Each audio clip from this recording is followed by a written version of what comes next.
19.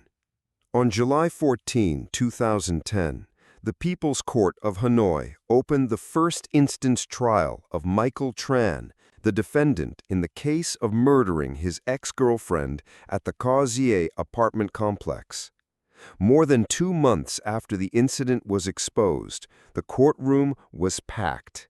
Not only relatives of both families, but also students, reporters, and ordinary citizens came to watch.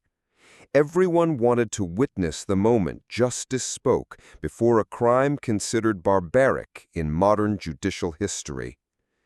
The indictment was read out clearly by the representative of the procuracy. Michael Tran was prosecuted on 2 charges: murder under Article 93 of the 1999 Penal Code and robbery. His actions were described in detail, using a knife to stab the victim multiple times until she died, then dismembering the body to cover up the crime. The stolen property included a mobile phone and a laptop. The courtroom fell silent as the cold words of the indictment echoed. The victim's family, especially her mother, burst into sobs, her choking cries blending with the hum of the ceiling fans, creating a suffocating tension. Michael Tran's testimony at trial was recorded by many mainstream Vietnamese newspapers. He admitted the crime, but claimed that he did not intend to kill beforehand. He said the conflict broke out during an argument, and he lost control, leading to his brutal actions. Throughout the trial, people could not forget the image of the victim's mother sitting in the front row.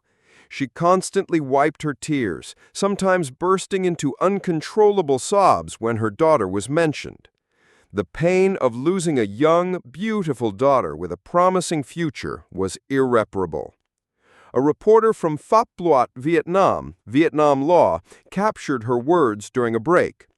"I can't believe my child died at the hands of someone she once called her boyfriend. She used to tell me about Michael Tran, used to trust him, and yet..." The defense from Michael Tran presented its arguments. The defendant did not have the initial intention to kill, but committed the crime in a state of strong emotional agitation. Michael Tran turned himself in and cooperated honestly, which should be considered a mitigating circumstance. His family pledged to compensate the victim's family. Meanwhile, the prosecution maintained a firm stance. Michael Tran's actions were particularly dangerous to society, provoking public outrage. The dismemberment of the body demonstrated cruelty and calculation to evade the law. This was a typical case requiring the harshest penalty for deterrence. The debate in the courtroom lasted for many hours. Phap Luat Ho Chi Minh City analyzed. Michael Tran's actions fully constituted the crime of murder under Clause 1, Article 1 of the Penal Code, with aggravating circumstances. Murder with hooligan characteristics. Acts carried out in a barbaric manner. Despicable motive, stealing property, revenge over love. At the same time, the charge of robbery applied when Michael Tran took the victim's personal belongings. Although there were mitigating circumstances, such as cooperation and remorse, the overall actions and consequences were far too serious. Therefore, the procuracy recommended the death penalty for Michael Tran. On November 11, 2010, at the appellate trial of the Supreme People's Court in Hanoi, Michael Tran once again faced justice. Compared with the first instance trial, his eyes seemed more tired, with no trace of defiance.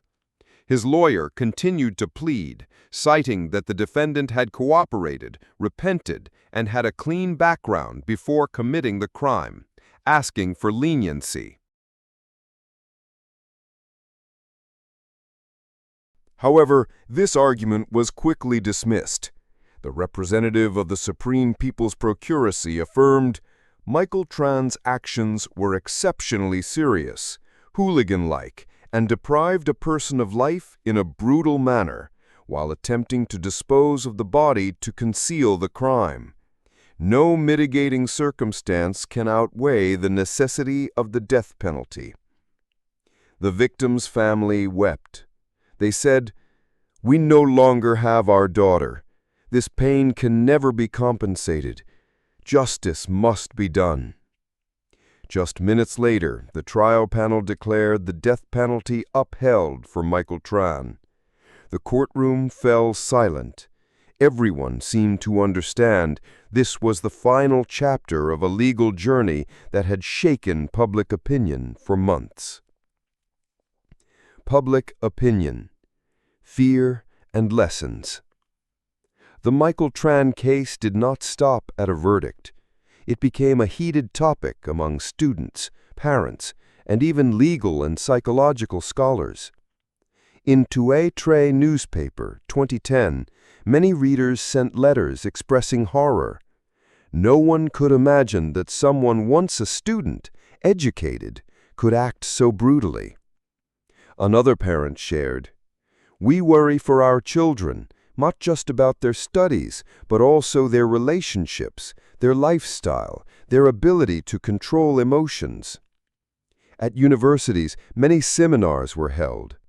Law lecturers emphasized, a person knowledgeable about the law still committed a crime, even a serious one. This shows that knowledge is not enough to stop evil when moral values are distorted and possessiveness overshadows reason.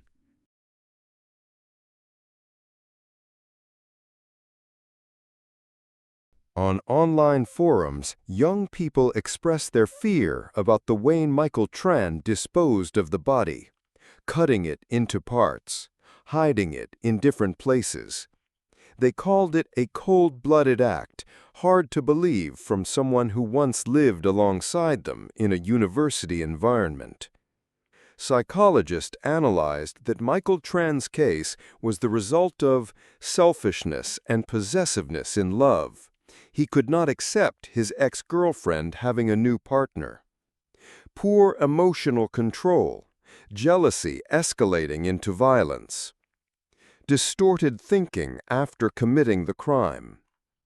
One expert concluded, in Michael Tran, knowledge and morality were separated. When reason cannot guide emotion, knowledge becomes a dangerous tool. With the death penalty, Michael Tran paid the highest price for his crime.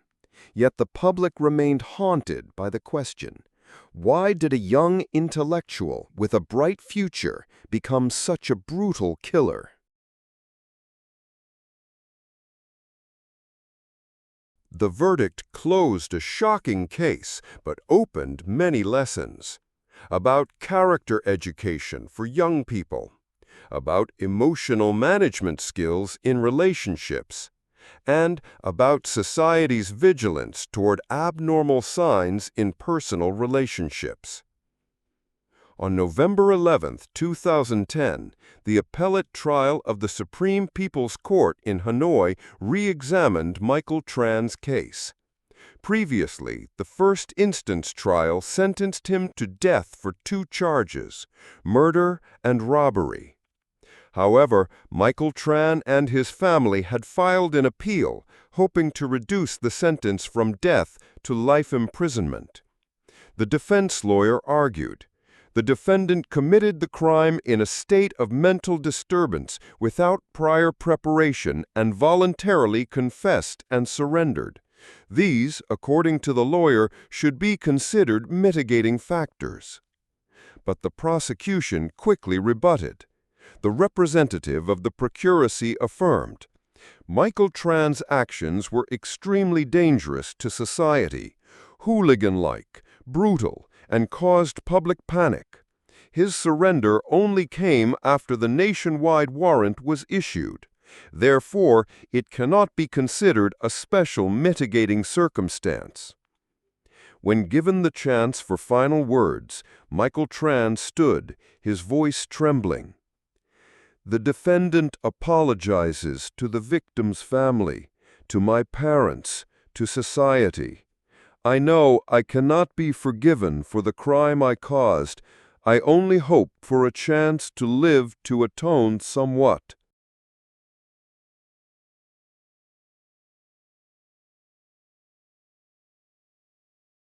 But those words did not sway the court. After a short deliberation, the judges announced the appeal was rejected and the death penalty upheld. In law schools, this case became a discussion topic.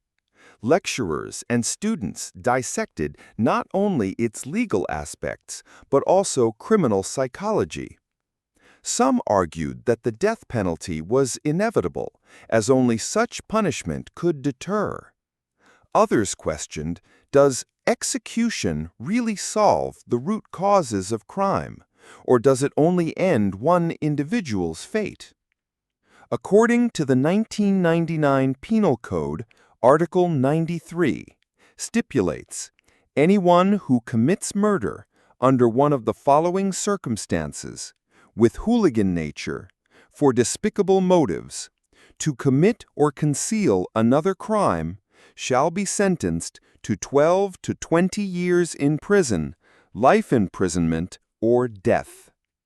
Michael Tran's acts met nearly all aggravating circumstances: murder with hooligan nature, murder to conceal robbery, cruel method, dismembering the body.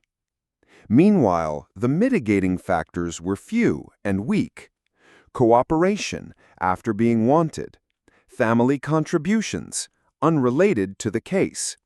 Therefore, legal experts agreed the death penalty was entirely appropriate.